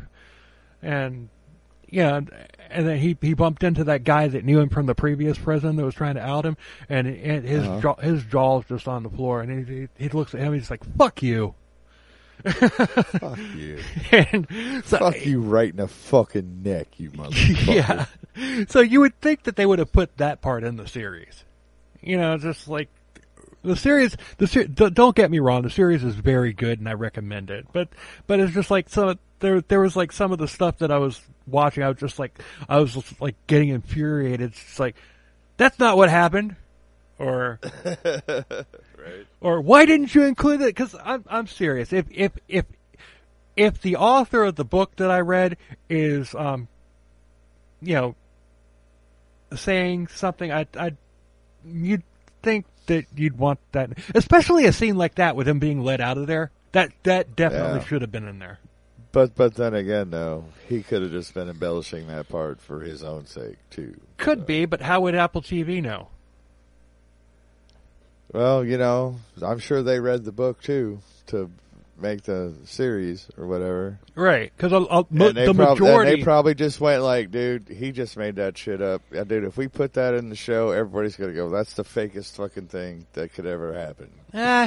Okay, maybe. I see. I see you know what I'm saying? I don't know, dude. I don't know, but maybe that's why they didn't, because, the producers of the show felt that was a made-up moment by him because he was on his way out, and he just like, dude, I'm going to say this, even though I didn't. This is what I wanted to say, but I didn't do it. Well, because, he was pissed. He was pissed off after having to spend like several weeks in the hole and all that stuff. And well, I'm sure, but you know what I mean. But so you got to figure he's walking out there. He's walking through Gen Pop, where everybody's out of their cells and all that stuff. It's just like, maybe that didn't happen because of the fact that, it's like, okay, yeah, somebody that's in there for life or even on death row or whatever could have just like, fuck you, you rat, and walked up and shivved him, know? Yeah, I'm gonna fucking start a prison riot on my way out by trying to be a badass. I could write that in my book and nothing happened, because nothing happened because I didn't say it, but maybe I was thinking it. But you know, dude, I'm going to put in a book that actually said that shit. Who's going to fucking refute? Right. Well, there is a prison riot in the series, but the prison riot is not in the book. Well, of course, because you can't have a show about a fucking mental hospital or a mental prison institution without having a prison riot. Yeah. Because, you know, that's what the people want to see. Yeah. Whatever. Hey, fuck, dude. I could write better television than half the shit that's on here right now, dude. Don't get me wrong. The Blackbird series is really good. I recommend it. Oh no, I'm not saying that it's bad. I'm just saying that because I have fucking half a brain and common sense, that I could write better fucking TV and movies than half the shit that comes out nowadays. Well, on networks anyway. Anywhere. Yeah, but so I'm not going to go into that because it's not worth it. But yeah, that's all I'm saying about that. So the agents drove him to an airstrip, and there was a private jet waiting, and on board there was a turkey dinner waiting for him, and he tore that shit up. Oh, see, first mistake. And while he was tearing it up and everything, he's yelling at the FBI agent for abandoning him, and all she could do was apologize. Yeah, I'm sorry. Yeah, I'm sorry. I'm sorry. You fucking left me in there. Nom, nom, nom, nom, nom. Well, I was on vacation. What else can I do? Oh, no. Not her. I mean, no. I know somebody else. It was somebody else that was on vacation. But, you know, whatever. That excuse kind of, like, rolls over to everybody that fucking abandoned him. Right. What do you think about it? So he was taken to a Chicago jail where he had to stay for a few weeks because his... Take a guess why. I should know. He had to be sentenced. He couldn't leave until he met with his sentencing judge. So why would it take a few weeks for him to get? Because that judge was on vacation too. Yep. Poor dude, guy. If I was this guy, I would totally be thinking that I was fucking set up. Yeah. So Keene went over all of the confessions with the FBI, and they compared notes on his story versus what Hall had said on record. Yeah. He was taken to Beaumont, and he was given a lie detector test, and he passed it. And now Beaumont, you know, it's regular. It's accepted that lie detector tests aren't admissible in court. Yeah, but you know, Beaumont believed that if you failed a lie detector test, then it's hit or miss. You know, but he believed staunchly that if you passed a lie detector test, then you're legit. So he passed it, and Tally-o. Yeah, but Beaumont had prior to Larry Hall's sentencing, Beaumont had given him a lie detector test, and he had failed it. So, all right. Well, I mean, you got to take that for what it is. I mean, you know. Well, yeah, but still, I can kind of see his point. You know, it's easy to fail a test, but if you're telling the truth, and that means you're completely relaxed and everything. And yeah, some people can fake it and all, but whatever. I mean, you know, whatever. Yeah. Yeah. It is what it is. Yeah. So Keene's lawyer told him that he would be released. The hearing started, and Keene's attorney went over everything. And the verdict, time served, he was a free man after processing.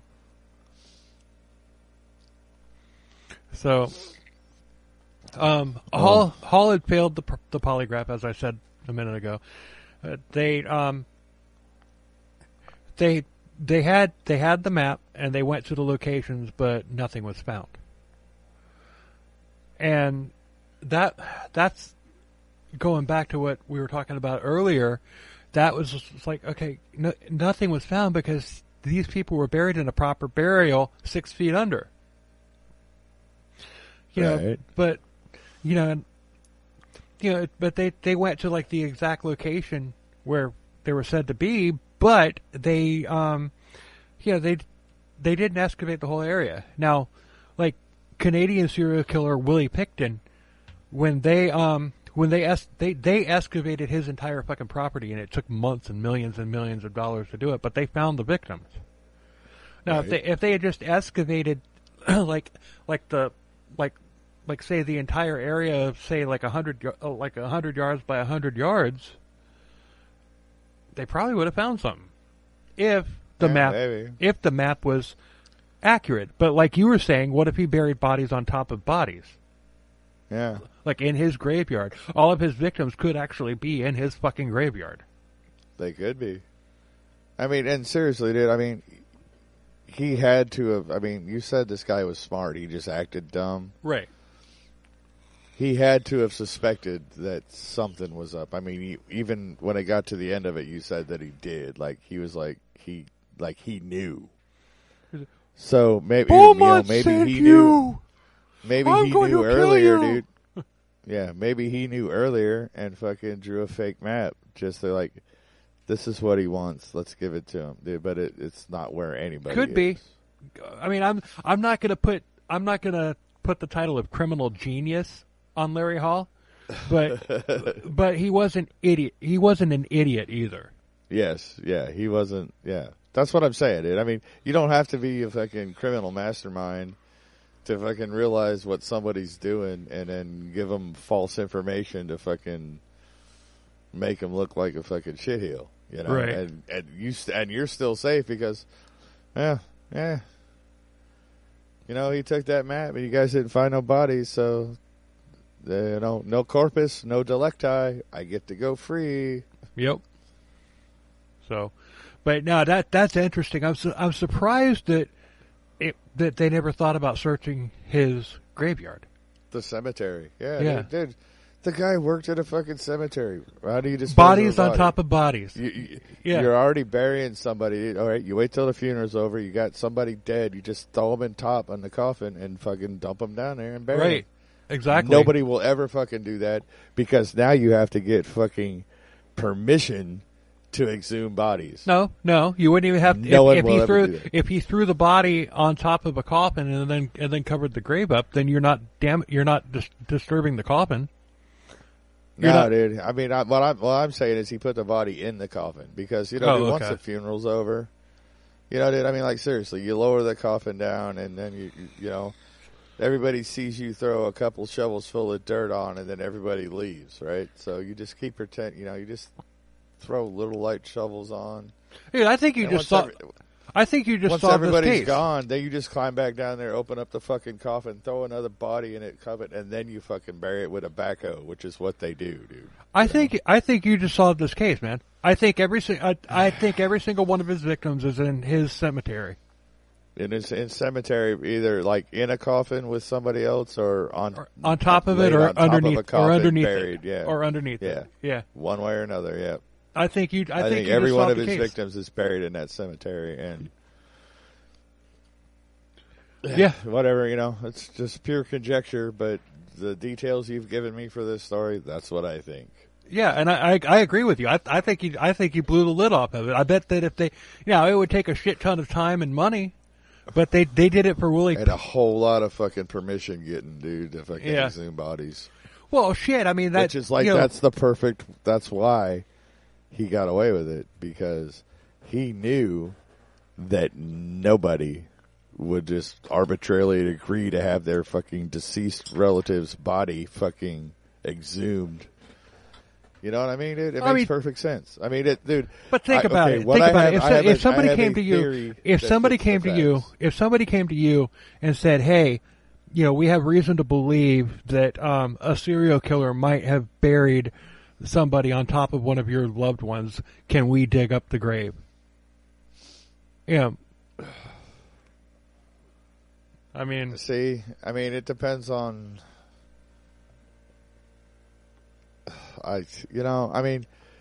Yes, I would. I think I'd be okay with it. I would probably agree to it, but at the same time, it's like, look, do not desecrate.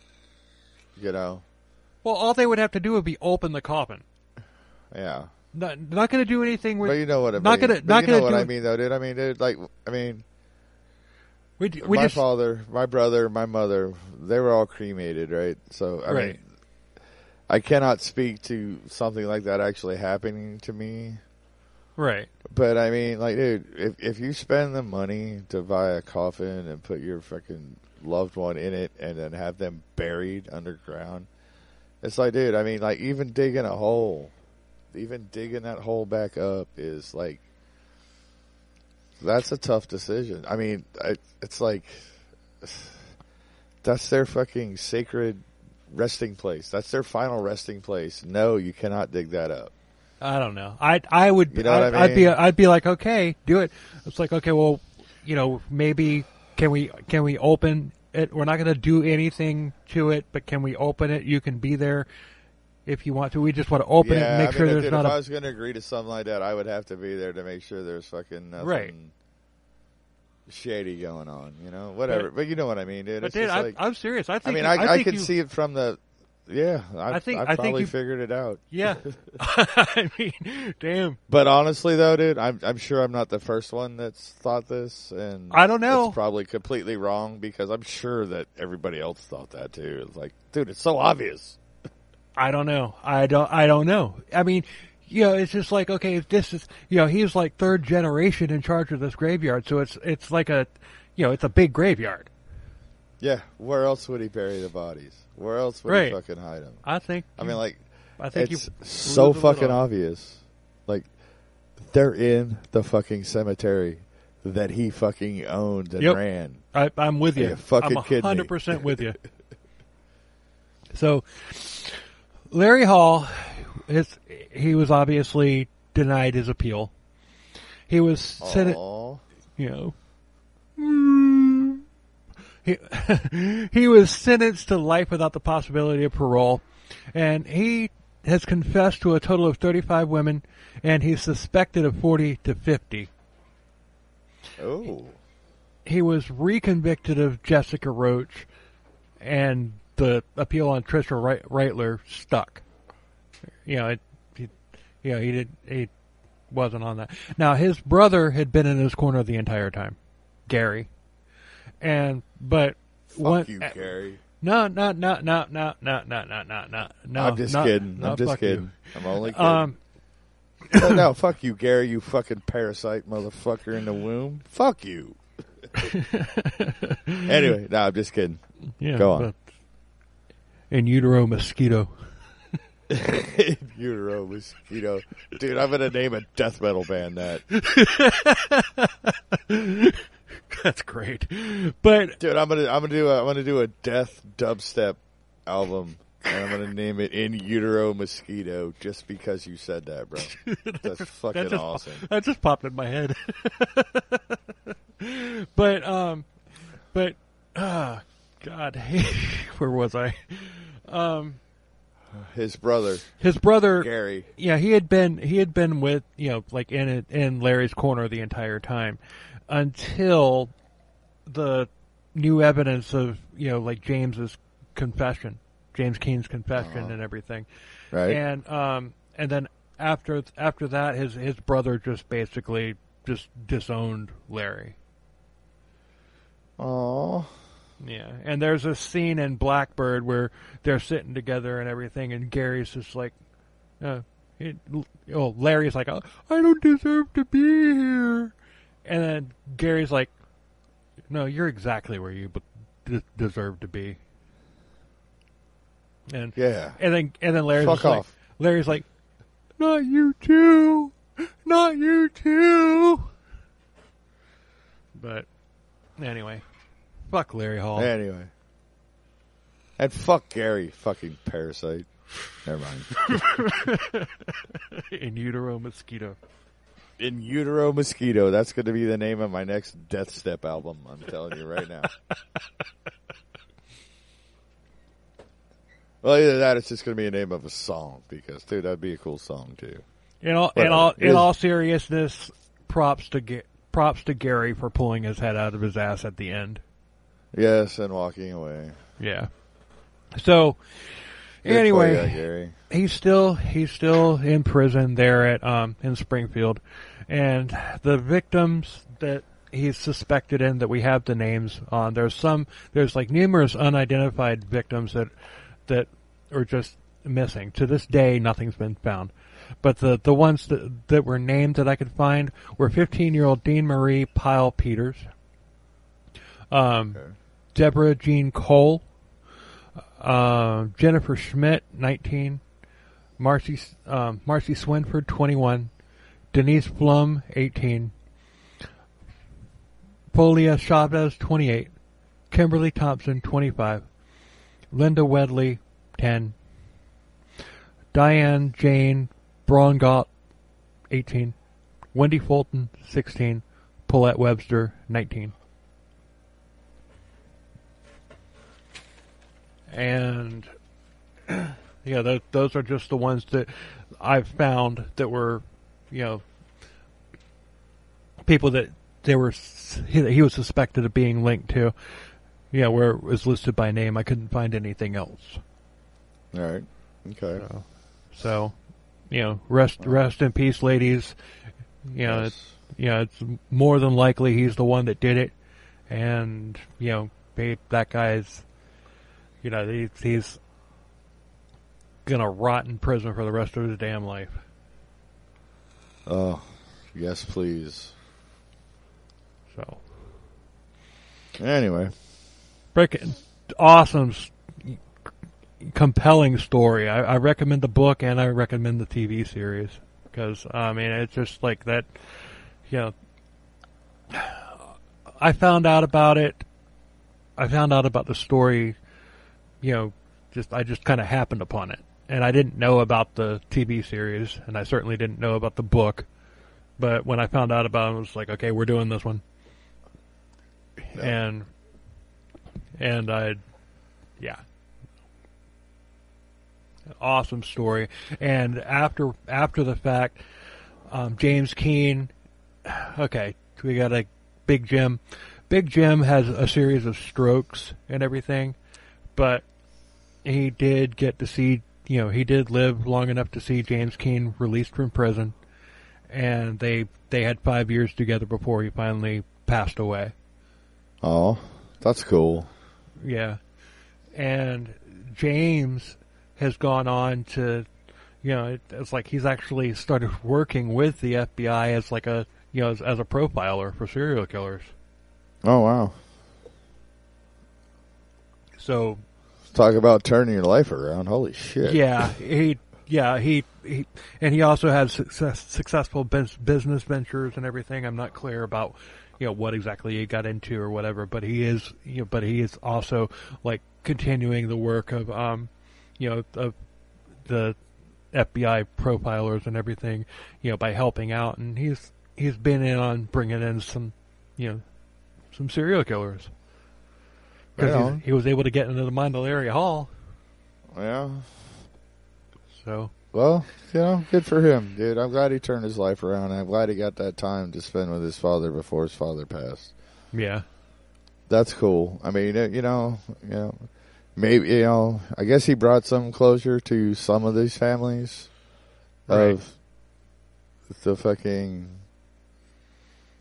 But at this point, I mean, it's just like, I really do think you blew the lid off of this case. But at this point, he's going to die in prison. Yeah, well, as he should. And he has been connected to these victims that I named, as well as like other people that, that just for whatever reason didn't have their names. He has been connected to them too. So it's just like, at this point, it would give the victims' families closure by name, but it's like they're pretty sure he did it. Oh yeah. So it's like it's already done. It's already over with. So it's just like I can get why they're not going to spend the money to exhume, these various locations or like you said, the cemetery. Which is probably where they are, but I agree. I agree 100%. That's probably exactly where they are. And I'm sure somebody else thought of that too, and they're just like, you know what? The guy's already in a fucking mental institution. Should we even bother? And they were like, dude, is it going to be worth the money? Right. When we can just go, look, he did it. We can't find him, but he fucking did it. He's going to die in prison. Right. That should be enough. But is it enough? I don't know. I mean, I'm not I don't have any friends or family members that have been victims of serial killers. Yeah. I mean, either. You almost had a friend that was a victim of a serial killer. I had a friend that was almost a victim of a serial killer. I'm talking to him right now. Yeah, we'll get to that when we cover that sick son of a bitch. That'll be another day, another time. Teaser trailer. Spoiler alert. Cult survivor, serial killer survivor. I know, dude. You've had such an exciting life, dude, and I've done fucking nothing. I'm just a fucking putz, dude. I've lived a sheltered life. Sheltered? Your life has been anything but sheltered. But I was not in a cult, and I was never a potential victim of a serial killer that you know of. Well, that I know of, but yeah, you know what I mean. You could have had somebody stalking you. Anybody could have had somebody stalking them. Dude, I hope so. But whatever. But anyway. Dude, I'm sure I have people stalking me. Just because of the shit I fucking say on here. Anyway, thanks for listening, everybody. Yes, thank you so much. It means the world to us that you listen. Yeah, it really does. And it's just like it's just like people are starting to interact a little bit on our socials. Our socials will be linked in the episode description and everything, as well as everything's on our website. So if you find my link somewhere that I post, it's gonna take you to the website, which will have everything there, like all of the different platforms that we're on, as well as like my original music, and stuff like that. Yeah, so, Todd no longer has a band, so right. But if you do manage to track him down, if you're on vacation and everything, and like happen to like maybe see his picture on our Twitter page or Facebook page and be like, "Hey, that's Todd." Yeah. You tell him that you listen to the podcast. He'll probably I'm sure he'll still buy you a beer. Yeah, I'll still buy a beer. We can hang out and bullshit about stuff. Absolutely. So. Or you can find me on Facebook, dude. It's not that hard, dude. Or Instagram. Because I mostly post to Instagram, but I have it set up to where it goes to fucking Facebook and Twitter. I hate Facebook and Twitter. Yeah, well, I'm the Facebook and Twitter guy. Personally, it's my just personal beliefs. I just whatever. But yeah, sometimes I do take pictures, like and put on Instagram where I'm at and what I'm doing, and see something like that. You're in the area, come on by. Yeah. Awesome. So the same rules apply. Just because I'm not playing in a band doesn't mean come on by and say, "Hey, dude, you're Todd. You're Toddzilla from fucking Crimes, Killers, Cults, and Beer." I'm like, "Why, yes, I am." Bartender, get them a drink. Get that man a drink. Talk. And I have more time to talk since he's not in the band anymore. Absolutely, yeah. So I won't be playing 45 minutes out of every hour, and I'll actually be able to sit and talk to you. Right. That's even better. Huh. Dude, this whole no band thing may have worked out in my benefit. I'm putting this out here right now. There is a podcast that I just recently found called Florida Man on Florida Man. Uh-oh. And I'm putting it out there. I love their podcast. It's awesome. They're really good, right, and they cover headlines and then they tell a story. It's a really good show, and they're like probably like 20 miles from where I am, maybe Sweet. 30. Let's hook up. Let's do a freaking live event, guys. And I'm not even that, dude. Let's just hook up and fucking just sit in the same room and fucking all four of us, or however many of them there are. I don't know. There's 3. Just sit around and fucking bullshit, dude. It doesn't even have to be about anything, dude. And they can put it on theirs. We'll put it on ours. It'll be like Florida men talking about what the fuck ever. Yeah. I mean, you know what I mean, dude? Like, seriously, we need to hook up with them. It doesn't have to be a specific thing. Yeah, dude, I'll drive over to your side of the fucking state just to hook up with them guys. You know, with all that, dude. Put all of us in the same fucking room. Put mics in front of everybody. Fucking plug in. Let's go. Yep, we could go to the bunker, or we could and go whatever to their happens, studio. happens, dude. Seriously, whatever happens, happens. You know what I mean? It would be fun. Yeah, it doesn't have to be a specific topic or anything, dude. It's like, all right, here's okay. There's 3 of them. You said, yeah. All right, well, okay, me and you. It's 5 dudes from fucking Florida, just sitting around, fucking bullshitting about Florida shit. Yep, they even covered the Ashleys. Oh, the one I missed out on because of personal reasons. But yeah, anyway.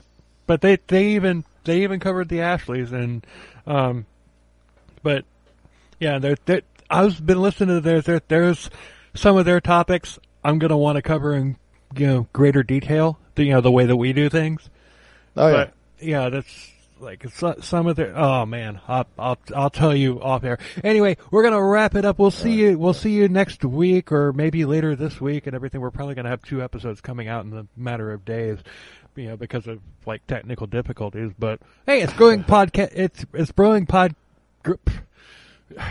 Podcast growing pains is what he's trying to say. And anyway, until next time, later. Cheers, everybody.